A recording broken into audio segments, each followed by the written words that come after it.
저희 이제 오늘 좀 제일 중요한 또 실검입니다. 네, 중요한 실검이고 네. 바로 사전 투표. 네, 사전 민심 향방은 이렇게 되겠습니다. 오늘은 어떻게 보면 이 사전 투표가 오늘 시작됐죠. 맞습니다. 그래서 이틀 동안 내일까지 사전 투표가 시작인데 복잡합니다. 네. 최대 8장을 투표용지가 많아요. 네, 투표용지가 많기 때문에 이 어떻게 보면 공보물을 사전에 좀 보시고 그렇습니다. 좀 정확하게 이제 마음을 정하고 가셔야 된다라는 거고, 사전 투표는 또 본 투표랑 다르게 어디서나 할 수 있잖아요. 아무데나 가셔도 되고요. 네. 신분증만 똘똘하게 챙기시면 네. 다 하실 수가 있습니다. 거기서 바로 관외 이제, 투표로 출력해서 단 공보물은 거기 없습니다. 네. 그래서 공보물은 보고 가셔야 된다는 거. 근데 하여튼 이번에 사전 투표가 쉽지는 않은 이유가 네. 가서 투표하는 행위 자체는 어렵지가 않은데 투표하러 딱 가면은 이만큼을 줘. 투표용지를. 한참 줘, 한참. 이럴 수 있어요. 벌써 놓아놓으셨어요? 아니 노안은 아니고 이제 네. 너무 많으면 당황해서 네. 그렇기 때문에 이거를 미리 좀 우리 동네에 누가 나왔나, 나는 누굴 뽑아야 되나 이런 감은 좀 있으셔야 되는 거죠. 일단 아까 얘기했듯이 몸은 가볍게 갈 수 있어요. 왜냐하면 이제 신분증 하나만 챙기면 되거든요. 그렇지. 그리고 여기 하나 짚고 넘어가야 되는 게 이런 질문들 많이 하세요. 학생증 가져가도 됩니까? 됩니다. 학생증인데 학생증이 돼요? 학생증 되는데 생년월일하고 사진이 있어야 돼요. 사진이 있어야 되고. 그리고 또 이런 질문 하시는 모바일 신분증 괜찮습니까? 모바일도 됩니다. 되는구나. 네, 모바일 되는데 이거 모바일 신분증을 캡처해가지고 그 사진 내밀면 안 돼. 그건 사실은 카톡으로 받을 수도 있는 거잖아요. 그러니까 그래서 그러면 안 되고 그 현장에서 앱을 실행하는 걸 확인하십니다. 그래서 그렇군요. 거기에 있는 현장 관리자분들이 다 확인을 하니까 그건 모바일은 안 된다. 그래서 그것만 좀 기억하시면 투표소 입장에 문제가 없는데 아까 얘기했듯이 8장을 받아주면 머릿속에 하얘질 수가 있어요. 그렇죠. 네, 그래서 간단하게 저희가 정리를 해보면 일단 시장 도지사 찍는 광역단체장, 광역, 그 다음에 시와 군의 장을 뽑는 기초단체장, 그리고 지역구 광역의원, 광역의원, 기초의원, 여기까지 기본이고 네. 비례대표 광역의원, 비례대표 기초의원이 있어요. 이거 좀 힘드네요. 게다가 교육도 중요하죠. 교육감 선거도 있습니다. 네. 그냥 이 기본이 7장 깔고 가지. 기본으로 7장을 깔고 가는데 여기에 국회의원 보궐선거 지역구가 있어요. 인천 계양을이라든지. 그리고 8장이네. 한 장 더 줘. 그러니까 보너스로. 보궐선거 치르는 지역은 그렇죠. 그러면 8장이 되는 겁니다. 굉장히 어렵기 때문에 잘 정리해서 투표를 하셔야 되고 오늘 좀 주의하실 게 이제 공교롭게 하필이면 오늘 코로나 양성이 나와가지고 격리가 됐다. 그런 분들. 네, 그런 분들은 내일 사전 투표가 가능합니다. 그래서 내일 그렇군요. 사전 투표소에 저녁 6시 반부터 8시까지 8시 전까지만 입장을 하면 된다고 하니까요. 네. 소중한 한 표를 꼭 행사하시길 바라겠습니다. 그렇군요. 지금 질문이 하나 들어왔는데 네. 여기 아니스님 질문 좀 한번 읽어주시겠어요? 가나 설명 좀 해주세요. 가나 헷갈려 하시더라고요. 이러는데 이게 뭐냐면 뭔가요? 이거? 그러니까 이게 이거는 좀 빌런이 계속 나와야 되는데 짧게 설명해드리면 중선거구제를 치르는 거. 중선거구제도 너무 어렵잖아요. 이거 어렵다. 그러니까 쉽게 말해서 일부 지역은 한 정당에서 여러 후보를 낼 수 있는 곳도 있어요. 그러니까 예를 들어서 딩딩당에서 원래는 후보 한 명을 공천하잖아 보통은. 그치, 그러면 기호 1번 양효걸, 기호 2번 염교 이렇게 나와야 되는데 그치. 딩딩당에서 2명이 나간다니까. 그래? 한 선거에. 그러면은 기호 뭐야? 정당은 1번, 2번이잖아 원래 정당으로. 그치. 근데 한 정당 2번 나오면 어떻게 해야 되겠어요? 그러면 1-가 1-나가 되는 거야 그러면. 그렇구나. 근데 그러면은 난 무조건 1번만 찍는 사람이야. 그렇다고 2명을 찍으면 돼요, 안 돼요? 그러면 안 되지. 무효야. 무효구나. 그러니까 1가 아니면 1나 한 명만 딱 찍어야 되는 거죠. 그것도 그냥 별도의 그냥 후보라고 보시면 되는 겁니다. 그런 경우에 기초 의원의 경우에는 그걸 꼭 유의하셔야 무조건 한 장에 한 명 찍는다. 이거 한 기억하고 명만 찍으면 돼요. 한 명만 찍으면 되는 거야. 근데 또 마음이 또 흔들려가지고 하나씩 다 찍어주면 안 된다 이런 얘기네. 중선거구제 이거는 저희가 잠시 후에 좀 빌런해서 살짝 좀 자세하게 좀 살펴보는 걸로 좀 하고요. 그래서 가나 이해되셨으면 좋겠고. 이 범불미님이 또 얘기해 주셨는데 지역에 따라 후보가 한 명밖에 없어서 무투표 당선된 후보가 있는 경우 7장보다 덜 받을 수 있습니다. 이렇게 말씀해 주셨고. 그렇습니다. 그리고 그다음에 이 제주나 아니면은 이제 세종 같은 경우에는 오히려 7장보다는 적어요. 왜냐하면 이게 특별 자치도기도 하고 그렇죠. 그래서 제주는 5장, 세종은 4장을 받게 된다. 그렇죠. 그러니까 막 갔는데 아니 내가 딩딩대학 보니까 8당 준대는데 나 왜 이거밖에 안 줘? 이러실 필요 없다. 그러면 예, 주는 대로 하시면 돼요. 주는 대로 하시면 되는데 너무 많아도 놀래지 마시라 이런 차원에서 저희가 말씀드린 거고 엠마님이 네. 딩딩당 좋다. 이렇게 또 영역을 넓혀가 소중한 한 표. 네. 구독으로 보여주시면 되겠습니다. 구독으로 보여주시면 구독과 좋아요. 저희가 이미 어떻게 보면 이제 거의 10,000표를 얻어가고 있지 않습니까? 지금 9,400표 남짓에서 힘겨워 하고 있어요. 힘겨워하고 있으니까 이제 좀 도와주시면 주변에 선거운동 좀 많이 해주시기를 네. 부탁을 드립니다. 그리고 노라보자님이 총장님들 선거날 투표하고 뭐 하시나요? 했는데 저희는 또 오로지 컨텐츠 아니겠습니까? 네, 오로지 컨텐츠. 그래서 지금 제작 일정이 많이 밀려있기 때문에 컨텐츠 보충을 좀 하고. 근데 잠깐 좀 예고를 드리면 네. 6월 1일은 저희가 라이브를 못 합니다. 네, 네. 6월 1일은 선거 방송이 있어서. 선거 방송 디지털 선거 방송도 있고요. 음. 게다가 이제 6월 1일은 우리 염기현 총장을 저희가 MBC 선거 방송 선택 2022에 급파했습니다. 네, 제가 저 개표 방송에 개표 방송에 출연하게 됐거든요. 쉬지 않고 나오기 때문에 네. 사실 그 전에 대선 방송에도 나왔는데 예. 거의 사람이 망가졌어.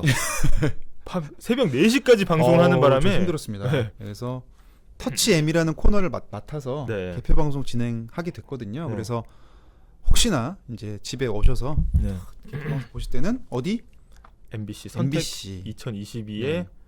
딩딩당 염기현 총장의 네. 방송을 설명을 들으시면 지금 너무 준비를 열심히 하고 있거든요. 네. 선거 방송 보다가 머리가 너무 아파서 네. 다른 걸 보고 싶다 그러면 딩딩대학에서 딩딩대학에 머리 한번 들어오시면은 식히시고 네. 하루 금방 가실 겁니다. 금방 가죠. 네. 네. 그렇게 해서 정리 좀 해드리면 될 것 그다음에 같고요. 뭐 어쨌든 이제 저희가 다 할 수는 없지만 어떤 지금 지방선거의 어떤 격전지만 한번 빠르게 훑어보고 할까요? 제가 이거는 좀 빠르게 브리핑해드릴 텐데 네. 궁금한 지역 질문 주시면 저희가 또 바로바로 해결이 됩니다. 질문 좀 주시고 제가 좀 찾아놨는데 네. 이번에 후보가 이렇게나 많습니다. 좀 가까이 화면 좀 잡아주시겠어요? 이거는 그냥 보기에도 너무 많아요. 이게 광역 후보들인데 34명이 표시가 돼 있어요. 34명이면은 네, 2명씩 했으니까 예. 17개 근데 요 분들이 사실 스토리가 다 있거든요. 스토리가 일단 우리가 머릿속에 이제 지도를 하나 떠올리고 시작을 하자고요. 네, 네. 자, 일단은 인구가 제일 많은데 어디겠습니까? 수도권이죠. 수도권. 네. 수도권은 3개. 서울, 경기, 인천. 경기, 인천이야. 그래서 여기 나오죠? 서울, 경기, 인천. 어. 여기 있잖아요. 여기. 서울, 경기, 인천. 어. 요걸 이제 봐야 되는데 좀 확대해서 보면은 네. 서울 같은 경우에는 지금 오세훈 시장은 현직 시장이죠. 그렇죠. 현직이 보통 유리해요. 왜냐하면 화면에 나올 일도 많고 그동안 계속 이제 활동한 게 있고 활동을 했으니까 그리고 정책으로 뭔가를 보여줄 수 있고 아 제가 쪽방촌 수리해드리지 않았습니까? 그렇죠. 이러면 유리하기 때문에 기본적으로 유리했다. 음. 그리고 오세훈 시장은 일단 취임한 지 1년밖에 안 됐어요. 왜냐하면 재보궐선거에서 했었죠. 박영선 후보를 이기고 됐기 때문에 네네. 그때 좀 압도적으로 이겼거든요. 그러면은 이거는 중간 선거적 아까 방금 얘기한 걸 활용해 보면 중간 선거적 성격이 강합니까? 중간평가. 예. 밀월 선거적 성격이 강하겠어요. 약간 1년밖에 안 됐으니까 밀월 선거에 그렇죠. 가깝지 않아요. 임기 예. 후반이면은 네. 그동안 뭐 했노? 어. 뭐 했나? 뭐 이런 주장을 야당에서도 할 수 있겠지만 지금은 그러기엔 좀 짧다 보니까 유리한 구도로 가고 있다. 그래서 실제 어제 방송 3사 여론조사에서도 좀 확실히 우세하게 나왔다. 요 얘기할 수 있고 첫 번째. 네네네네. 두 번째 경기도. 여기가 지금 난립니다. 치열하죠. 그래서 경기도. 서울은 좀 조금 확대를 좀 해주시겠어요? 경기도만. 예, 서울은 그래서 중요한데 예. 이런 이유 때문에 승부 자체는 좀 생각보다는 관심 많이 안 가고 있고. 근데 경기도는 어제 여론조사에서 엎치락 뒤치락하게 나왔어요. 이게 박빙이구나. 그 전에는 김은혜 후보가 앞서다가 그 뒤에 김동연. 근데 김동연 후보 같은 경우에는 이제 어떤 분이냐면은 문재인 정부의 첫 기재부 장관을 했습니다. 그게 또 오래 하셨고 또 뭐 인터뷰 때문에 MBC를 많이 오시기도 했어요. 그래서. 근데 그러면서 네. 또 최저임금 인상 이런 건 또 반대했다면서 약간 각을 세우는 듯 하다가 네. 이재명 후보와 단일화를 했습니다. 네. 그래서 명심이라는 지금 별칭이 붙었어요. 그러니까 이재명의 어떤 마음을 대변한다 뭐 이런 거고 반면에 김은혜 후보는 사실은 MBC 기자 출신이시죠. 그 대선배님이시죠. 예, 네. 저희는 선배님이신데 이 김은혜 후보 같은 경우에는 뭐 그 선배 이걸 떠나서 이제 정치인으로서 우리가 평가를 하자면은 윤석열 후보의 인수위원회에서 대변인을 했습니다. 이거 보셨죠? 화면? 그 전에 캠프부터 대변인 했었잖아요. 그렇죠. 네. 그렇기 때문에 이 김은혜 후보 같은 경우에는 윤심이다. 그러면 어떻게 되겠어요? 명심과 윤심의 재대결이네. 태선이지 이거는. 그래서 2차 대선이라고 나오는 거야 경기도가. 그래서 그렇구나. 경기도가. 그래서 미니 대선 2차 대선인 거야. 그러면 이 경기도지사 선거 결과에 따라서 이 새 정부의 어떤 이제 추동력, 그렇죠. 동력이 결정될 수가 있겠네요. 그래서 경기도를 주목하는 겁니다. 아, 그렇구나. 그리고 경기도는 인구도 많고 경기도지사를 한번 하면은 이재명 후보가 어디 출신이에요? 경기도지사 출신이죠. 네. 대권으로 가는 발판이거든요. 그 서울도 마찬가지고. 직행 티켓이라고 볼 수 그렇지. 있는. 네. 이명박 전 대통령 서울시장 했잖아요. 그렇죠. 서울시장이었죠. 그리고 또 대권 주자로 분류됐던 뭐 당연히 이재명 후보 경기도지사. 그러니까 서울 경기는 인구 1,000만 가까이 되고 경기는 1,000만 넘고. 그렇죠. 그리고 예산도 어마어마하게 쓰고 하기 때문에 이거는 대권 주자. 대권 주자인 거고. 그 송영길 그 지금 후보도 그 집권당의 당 대표였기 때문에 당대표 그리고 인천시장도 인천시장도 했었어요. 했고. 송영길 그렇죠? 후보도 거물급 중진 정치인이죠. 지금 삐까뻔쩍님이 선배님 대접해드리나 하셨는데 뭐 저희 전혀 없습니다. 예, 사실은 회사 내에서 일면식도 없어요. 예, 저희는 얼굴을 본 적이 없고 다만 이 딩딩 대학을 보신 분들은 이런 말을 사실 하시긴 좀 어려울 거예요. 저희는 가차없이 저희는 진실 앞에 겸허한 그런 게 없습니다. 저희는 학문은 오직 진실 탐구만 있는 거 아니겠습니까? 그래서 저희가 진리 탐구하고 있다는 거고. 그래서 수도권 이렇게 정리가 되고요.